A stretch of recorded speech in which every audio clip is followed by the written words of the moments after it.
ओम नमो भगवते वासुदेवाय। श्रद्धालु भक्तों, श्रीमद् भागवत महापुराण के चतुर्थ स्कंद के 25वें अध्याय के अंतर्गत पुरंजनोपाख्यान का प्रारंभ का वर्णन है। इसके पूर्व 24वां अध्याय समाप्त हो चुका है। जहां तक आप कथा श्रवण कर चुके हैं उसके आगे का प्रस्तुतिकरण करता हूं।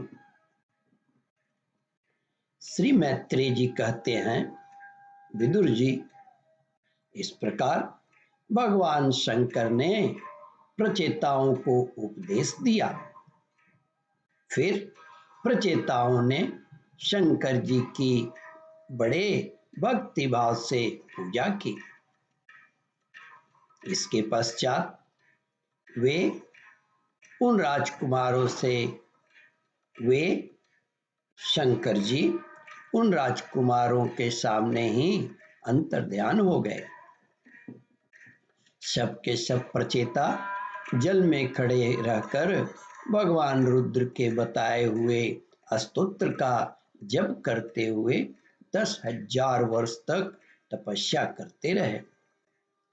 इन दिनों राजा प्राचीन बरही का चित कर्म कांड में बहुत रम गया था।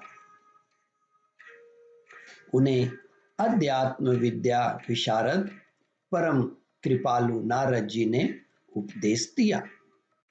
उन्होंने कहा कि राजन, इन कर्मों के द्वारा तुम अपना कौन सा कल्याण करना चाहते हो? दुख के आत्यंतिक नाश और परमानंद की प्राप्ति का नाम कल्याण है। वह तो कर्मों से नहीं मिलता। राजा ने कहा, महाभाग नारद जी, मेरी बुद्धि कर्म में फंसी हुई है, इसलिए मुझे परम कल्याण का पता नहीं है। आप मुझे विशुद्ध ज्ञान का उपदेश दीजिए, जिससे मैं इस कर्म बंधन से छूट जाऊं। जो पुरुष कपट धर्म में गृहस्थाश्रम में ही रहता हुआ पुत्र, स्त्री और धन को ही परम पुरुषार्थ मानता है, वह अज्ञानवश संसारण्य में ही भटकता रहने के कारण उस परम कल्याण को प्राप्त नहीं कर सकता। श्री नारद जी प्राचीन बरही से कहा, देखो राजन, तुमने यज्ञ में निर्दयता पूर्वक जिन हजारों पशुओं की बलि दी है, उन्हें आकाश में देखो। ये सब तुम्हारे द्वारा प्राप्त हुई पीड़ाओं को याद करते हुए बदला लेने के लिए तुम्हारी राह देख रहे हैं। जब तुम मरकर परलोक में जाओगे, तब वे अत्यंत क्रोध में भरकर तुम्हें अपने लोह के सींगों से छेदेंगे। अच्छा, इस विषय में मैं तुम्हें एक प्राचीन उपाख्यान सुनाता हूं। वह राजा पुरंजन का चरित्र है। उसे तुम सावधान होकर सुनो। श्री नारद जी कहते हैं, राजन, पूर्व काल में पुरंजन नाम का एक बड़ा यशस्वी राजा था। उसका अविज्ञात नामक एक मित्र था।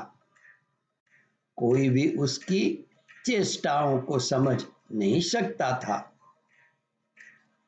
राजा पुरंजन अपने रहने योग्य स्थान की खोज में सारी पृथ्वी में घूमा।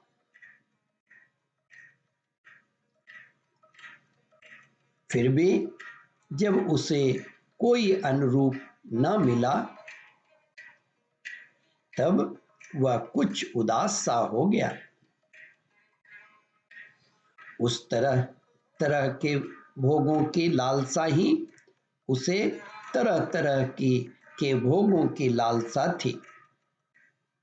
उन्हें भोगने के लिए उसने संसार में जितने नगर देखे उनमें से कोई भी उसे ठीक ना जचा। ओम परमात्मने नमः। श्रद्धालु भक्तों, इस कथा को ध्यानपूर्वक श्रवण मनन और इसका चिंतन करें। इस कथामृत का रसास्वादन अपने बंधु बांधवों को भी करावे। इस वीडियो को शेयर और सब्सक्राइब करें। ओम परमात्मने नमः।